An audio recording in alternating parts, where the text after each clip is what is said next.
advancements in technology that make us more connected than ever, Jung's wisdom serves as a guiding light. His ideas on how to form meaningful relationships, grounded in self-awareness and authenticity, challenge us to look inward before we can truly connect outward.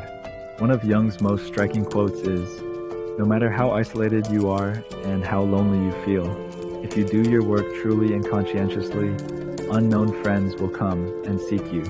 At first glance, this statement seems counterintuitive. It suggests that instead of actively seeking connection, we should focus on something entirely different, our own inner work, our craft, or the pursuit of our authentic selves.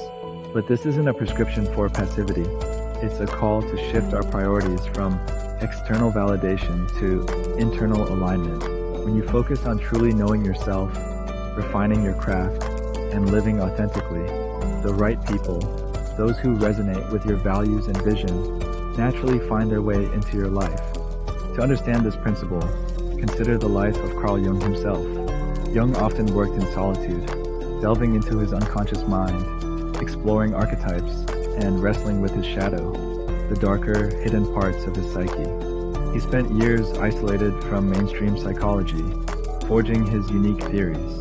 Yet, during this time, he attracted a circle of deeply connected individuals, including prominent thinkers, artists, and even patients who became lifelong collaborators. His authenticity acted as a magnet for others on similar journeys, proving that doing the inner work can lead to the formation of profound connections.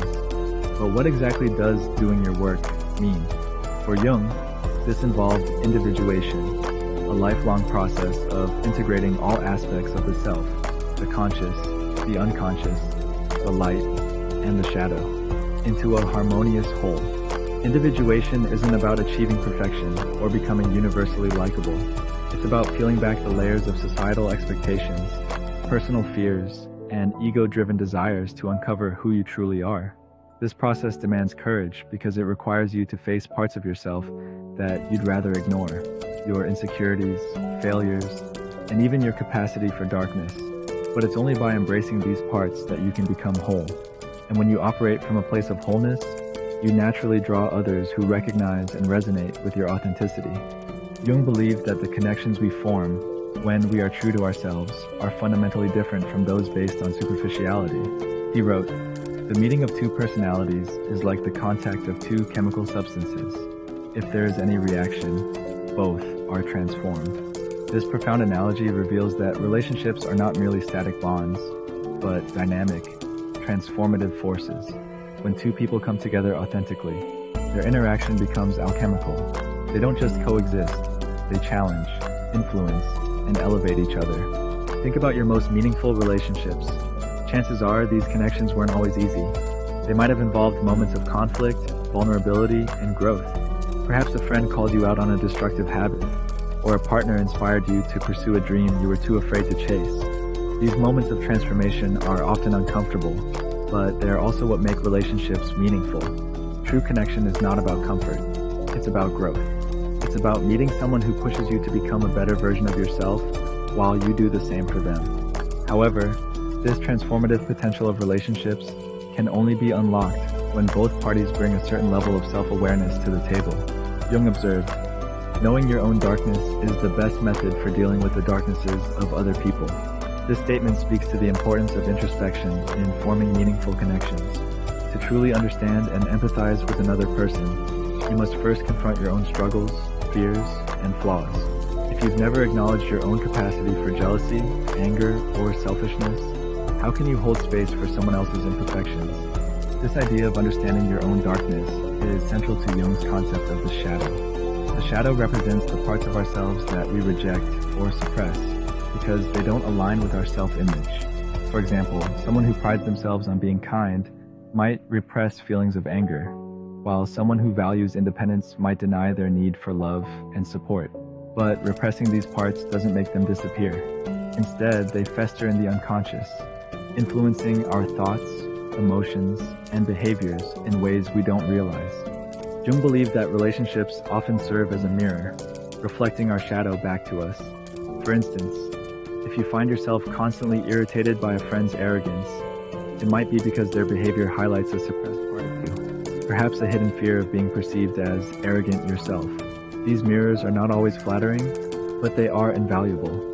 They give us the opportunity to confront and integrate our shadow, making us more whole and, in turn, more capable of forming deep, authentic connections. But the work doesn't stop with shadow integration. Meaningful connection also requires vulnerability. Jung's observation, loneliness does not come from having no people around you, but from being unable to communicate the things that seem important to you, underscores this truth. Loneliness isn't merely the absence of company, it's the absence of understanding. It's the painful gap between what you feel inside and what you can express to others. This gap often exists because we're afraid to be vulnerable. We fear judgment, rejection, or misunderstanding, so we hide the parts of ourselves that feel too raw or too real. Yet, vulnerability is the very thing that bridges this gap. It's the courage to let others see you as you are, imperfections and all. When you share your fears, dreams, and struggles, you invite others to do the same, creating a space for mutual understanding and empathy. This doesn't mean you have to bare your soul to everyone you meet. Vulnerability is not about oversharing. It's about authenticity. It's about being honest with yourself and others about what truly matters to you. One of the most striking examples of vulnerability creating connection comes from the field of therapy. Jung's work as a psychoanalyst often involved helping patients confront their most deeply buried fears and desires. He noticed that the therapeutic relationship itself was a key factor in healing. When patients felt truly seen and heard, when they experienced a space where they could be vulnerable without fear, they began to heal. This dynamic is not limited to therapy. It applies to all relationships. When we create spaces where people feel safe to be themselves, we open the door to deeper, more meaningful connections. But meaningful relationships are not just about being vulnerable with others. They're also about allowing yourself to be transformed by them. Jung believed that relationships should not be transactional or static, but dynamic and alive. This requires an openness to change, a willingness to be influenced, and the humility to admit that you don't have all the answers. It's about meeting each other as equals, not as saviors or projects, but as fellow travelers on the journey of life. In our modern world, where social media often reduces relationships to likes, comments, and superficial interactions, Jung's insights challenge us to go deeper. They remind us that true connection isn't about how many friends or followers you have. It's about the quality of your relationships. It's about the depth of your conversations, the authenticity of your interactions, and the courage to show up as your true self. Jung's teachings also remind us that connection is not something you can force. You can't manufacture meaningful relationships through charm, manipulation, or strategy. They must arise naturally as a result of doing your inner work. This doesn't mean you should isolate yourself and wait for others to find you. It means you should focus on becoming the kind of person you'd want to connect with, authentic, self-aware, and open to transformation. As Jung so wisely observed, a man who has not passed through the inferno of his passions has never overcome them. Such a man can never truly understand another. This speaks to the importance of facing your own struggles and embracing your humanity. It's only by walking through your own inferno, by confronting your fears, failures, and flaws, that you can develop the empathy and wisdom needed to truly understand and connect with others.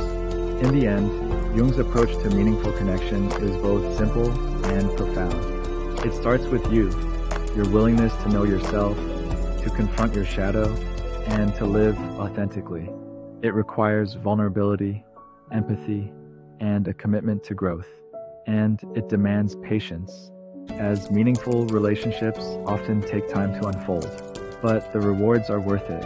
When you form a true connection with another person, you don't just enrich your own life. You contribute to a network of relationships that has the power to heal, transform, and elevate the human experience.